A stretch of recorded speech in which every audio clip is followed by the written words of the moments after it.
Hi, and welcome to This Day in History for January 14th. January 14th is the 14th day of the year in the Gregorian calendar, with 351 days remaining to the end of the year, except for leap years, which have 352 days remaining to the end of the year. We're still looking at words that have multiple meanings, and today's word is shingle. As a noun, shingle can mean a tile laid in overlapping rows to cover walls or roofs, or a small signboard indicating a professional office, as in to hang one's shingle, or a woman's close-cropped haircut tapering from the back of the head to the nape. These usages probably come from Latin scingula, which means a thin piece of wood, with the earliest documented use being the year 1200. As a noun, the word shingle can also refer to water-worn pebbles found on the beach, or a place where such pebbles are found. And this usage is of uncertain origin, but the earliest documented use is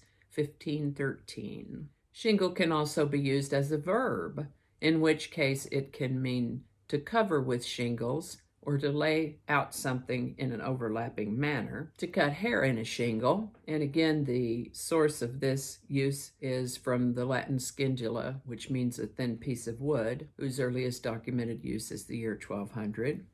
Shingle can also be used as a verb that means to squeeze or hammer puddled iron to remove impurities. From the French singler, to whip or beat, from German zangeln, from zangi, which means tongs. And the earliest documented use for that meaning is 1674. Don't know if you can see this little rainbow up on the wall behind me. I have a crystal, a faceted crystal hanging in my window, and the sun has moved around so that it's sending rainbows into the room, flinging happiness all over the place. So if you ever notice rainbows on the wall behind me, that's where they come from. They're rather ephemeral. They just come out during a certain time of the day and don't stay long.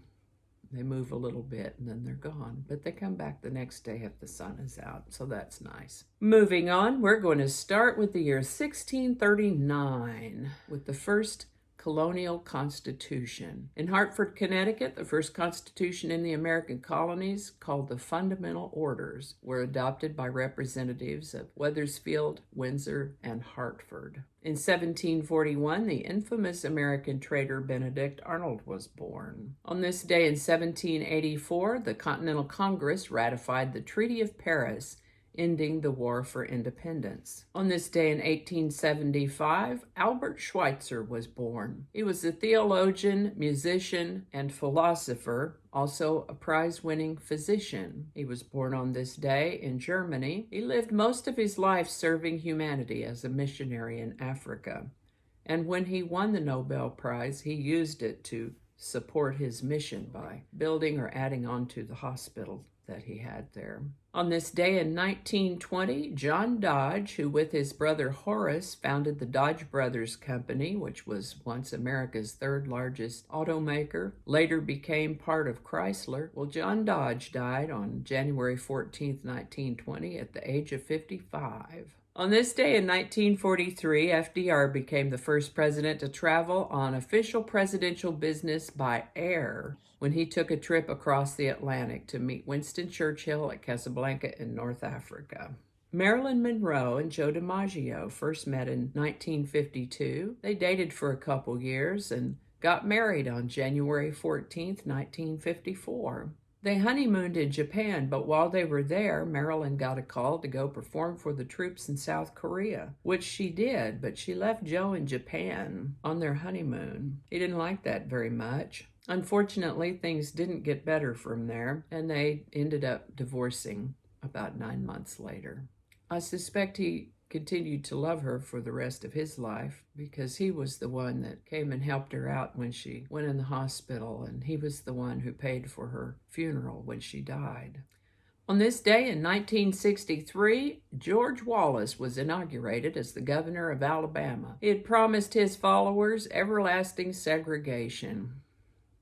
Some years later, he ran for president but was shot by a man with mental health issues, which paralyzed Wallace and caused him to be confined to a wheelchair for the rest of his life. To his credit, I must report that he was not a virulent racist his entire life. George Wallace did rethink his racist views and repented of them. On this day in 1969, an explosion aboard the aircraft carrier USS Enterprise killed 27 people in Pearl Harbor, Hawaii. A rocket had accidentally detonated. Now, how exactly does that happen? I'm not sure, but anyway. The explosion destroyed 15 planes and injured more than 300 people. On this day in 1970, Diana Ross and the Supremes performed their final concert. They were an extremely successful American pop group in the 1960s, a group whose 12 #1 hits in the first full decade of the rock and roll era placed them only behind Elvis and the Beatles in terms of chart dominance. They helped define the very sound of the 60s, but like fellow icons, Beatles, Simon and Garfunkel, they came apart in the first year of the 70s. The curtain closed for good on Diana Ross and the Supremes on January 14, 1970 at the Frontier Hotel in Las Vegas, Nevada.